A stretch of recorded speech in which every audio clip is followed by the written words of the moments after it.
want to give a caution. There will be blood in this video.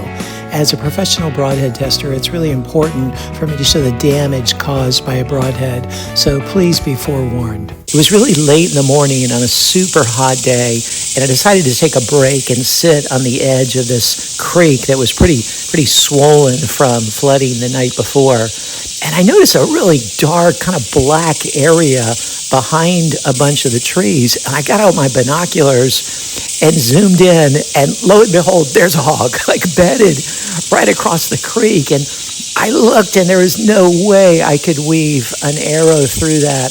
But I decided I could walk all the way around to a place where I could cross the creek, and then maybe I'd have a shot up from above.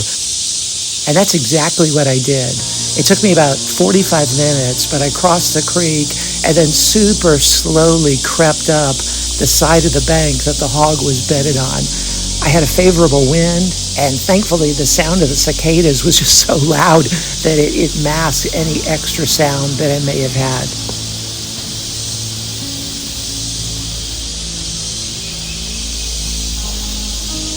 I walked past where I knew the hog was so I could get into the right position as I stalked back toward it.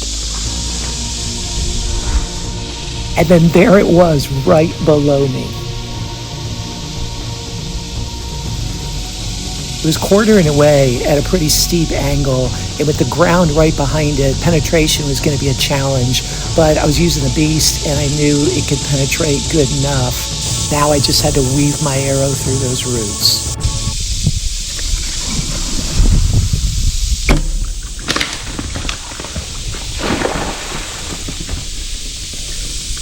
Let's see that again, zoomed in and slowed down.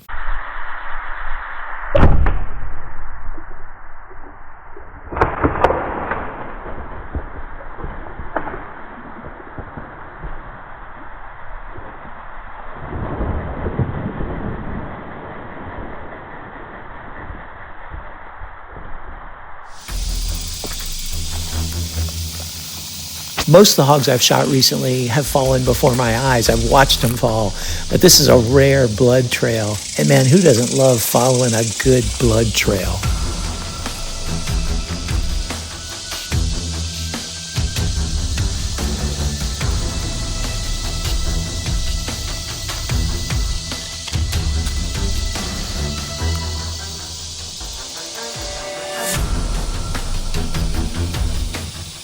And there it is. Yeah. Well, this worked out really well. It was about 10:30 this morning, and I came upon this creek, and I love to just search the banks and glass, and because sometimes they just like to bed up in there, especially today. It's almost 100 degrees. Man, I'm feeling every bit of it. And I sat down just to get a drink. I drank a Gatorade. I had a little RX bar. And then I looked, and right across the creek from me, I mean, maybe 15 yards, is this hog bedded. And I thought maybe he's dead or something. And I glassed it and thought, okay, I'm going to put a stalk on him. I couldn't shoot from that angle because he's really buried in these vines. And I looked, and I thought, maybe from above. So I backed up, went all the way around, crossed the creek, and then came up, and he was right below me. And I had to weave through this little area. And sometimes close shots are really hard. You got to use like your 40-yard pin.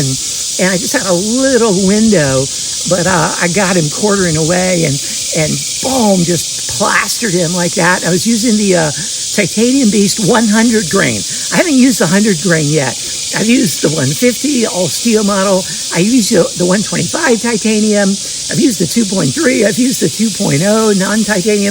But then this was the titanium 100 grain. A lot of people have been asking me to test it. So I need to do a formal test of it. But I'll tell you what, it passes the hog test. So it went in right there. Honestly, it ran farther than I expected. It ran about, I don't know, maybe close to 100 yards. And, kind of came uphill a little bit here.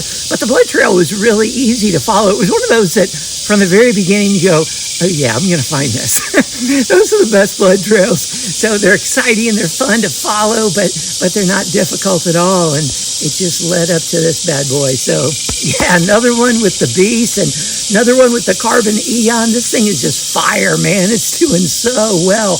Loving this bow, and the Bishop arrows are doing great. Really, my whole setup is just one of the best that I can remember having. So thank God for such a great time here. Let's take a look at the Broadhead performance. The hog fell with the arrow down, so I rolled it over, and you can see the hole that it made, just about the full 2-inch cutting diameter. Impressive hole, and look at the blood that it caused. I mean, you saw the whole blood trail, but man, around here, it's just a tremendous amount of blood. It lodged into the opposite shoulder. I was able to pull it out, and then here it is, just in fantastic shape and actually still sharp. I can put it back in the quiver and use it again. And hey, feel free to use my discount code for the beast, which is LUSK10, and check out all the discount codes that I can offer you just to help you save some money. Thanks for tuning in. Look forward to seeing you next time.